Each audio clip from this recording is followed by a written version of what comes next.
Hey, what's up, universe? So I had some food delivered. Thankfully, Instacart works at the new location. So I'm just taking that to the house. One thing I wanted to mention, because I just laugh at myself, just because what I allow myself to do. And so,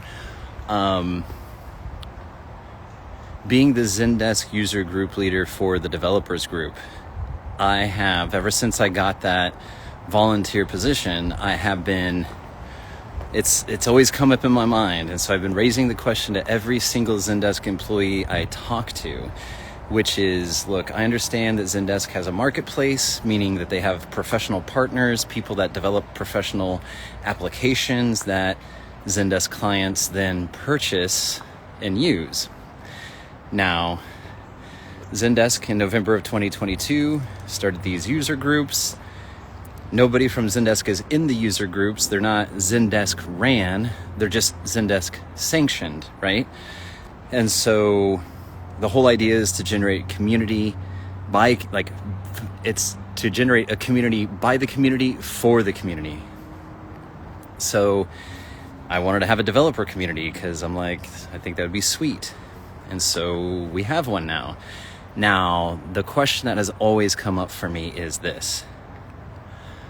What is Zendesk's official stance on open source? Meaning, for those of you that aren't familiar with open source is when people basically volunteer their time and their skills to create software. The internet is largely ran on open source software. Like a lot of web servers are Apache web servers, Nginx web servers. These are open source projects.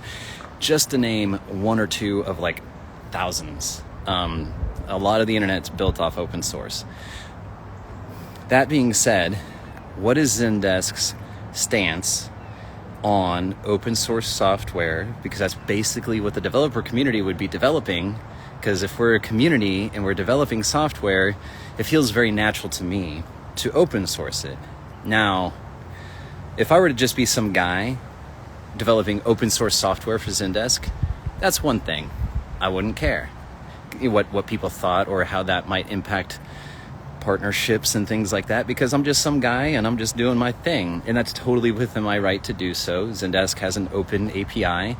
It's meant to be integrated in with other systems. It's meant to have people develop for it, so open source can happen at any time around Zendesk. Thing is I'm in a unique position because I am the Zendesk developer user group leader. So now I'm no longer just some guy. I am a volunteer participating under a sanctioned Zendesk user group. Therefore, given those circumstances, what does it mean for Zendesk, for Zendesk's partners, for its marketplace, for these types of things, for these kinds of relationships? What does it mean if the Zendesk developer user group develops some open source software? Because I'm really keen on these relationships. I understand what Zendesk has done in the marketplace and those relationships. Those are big deals, man. Those are professional relationships. And no one at Zendesk really has had an answer, and understandably so. I'm not faulting them at all, because it's a really big question and it's a really gray area. So I've been asking this question for 5 months, and then when I went to Zendesk Relate, I asked as many people as I could, and I received similar responses from pretty much everybody. And it didn't matter the spectrum of who it was. Now, I didn't speak directly to the CEO. I didn't speak directly to the CIO. Now, that being said, I can't remember when I did this, but it was either back in the fall or early this year. I sent a LinkedIn invite to Adrian McDermott, which is the CIO of Zendesk. Lo and behold, he accepted. I was like, well, that's all right, cool. Now, I was sitting in the driveway last night, not sleeping, and just kind of got a wild hair, and I was like, you know what? I'm going to write... Actually, no, it wasn't last night. I apologize. I was in San Francisco, still at the airport. That's what it was. I was at the airport in San Francisco, and I just started crafting an email or a message, a LinkedIn message to Adrian, you know, and I was working on distilling my thoughts down. And then I was like, you know what? Like, I'm going to message Tom too, like, you know, the CEO, but I wasn't like, I hadn't sent him a LinkedIn invite, right? So I'm like, whatever. So I send Tom a LinkedIn invite, and then I put like a little message, right? You can add a message to your request. I'm like, all right. So I filled up the 300 words, you know, and that was my last sentence was like, what's Zendesk's official stance on open source software? You know, like this kind of thing, whatever. I was like, I had to like cram it in there. And Tom accepted my invite today. I was like, what? And then yesterday I saw that Adrian had read my message. Neither one of them have replied to me. But the fact is that I allowed myself to contact these individuals, and there's been some form of reciprocation. And I'm totally just fine with it being where it's at right now, because I'm just kind of like, that's interesting.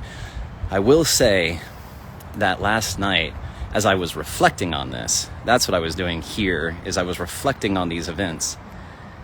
And I just had this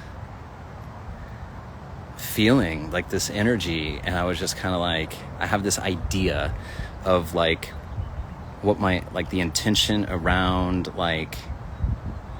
this. And it goes right into what this house represents, which is community and connection.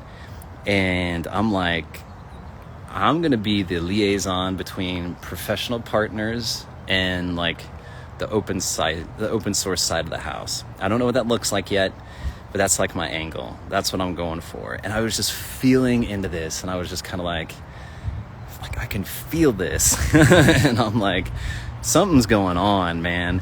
So I just wanted to capture that, just because, like, again, it's sometimes like I don't know if it's the audacity, or I don't know what it is about me that just is like, whatever, right? And one of the things I loved about the CEO of SweetHawk, which, by the way, it's not Tom Hall, it's Tom Hissick, maybe Hissick, I really don't know. Hissik, I believe, maybe ICK, I'm not sure, but I know it's not Tom Hall. Anyhow, he was just like, it's a title, man. He's like, it doesn't mean shit. And I was like, yeah, on some level, I totally agree with that train of thought, where I'm like, yes, titles don't mean anything. And at the same time, like, people with some titles or certain titles are the ones that get things done, or they're the ones that set the course for things, or they're the ones that decide which course we're going to go on. So, yeah, I mean, it doesn't mean shit, and at the same time, it means everything. Like, you know what I mean? So, I just really loved his attitude, and it's just, I don't know, again, I do have that attitude a lot of times where it's just like, we're humans, man. Like, yeah, your title, that's great.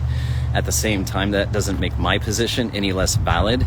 So I'm going to just treat this as if we're human, and I'm going to forget about your title, and I'm going to ask a question. And so, I think we should all do that, honestly. I think we could all use a little bit of that. Like, I've never been good at chain of command. You can ask, like, the people at the school district when I was working there. They were military, like ex-military. Like, there was me, my supervisor, and then his supervisor was who was from the airport, or not the airport, the Air Force. I have not slept. And then above him was a guy from the Marines. And it was hilarious. I mean, it was really good, like, structurally. There was, like, it was a pretty tight ship, really. And at the same time, yeah, I didn't always obey chain of command, and that ruffled some feathers. But at the same time, it got stuff done. So, I mean, I don't know. So I just wanted to capture that. All right, thank you again for being here. Thanks for listening. Thanks for being with me. Thanks for entertaining me, and just being a part of this. Like, truly, I know there's a lot just to listen and just give attention and space, and so I'm keen on that. I'm aware of that, and I'm deeply grateful for that space in your life for me to occupy and be present with. So thank you for that. All right, I love you guys. I'll talk to you later. Bye.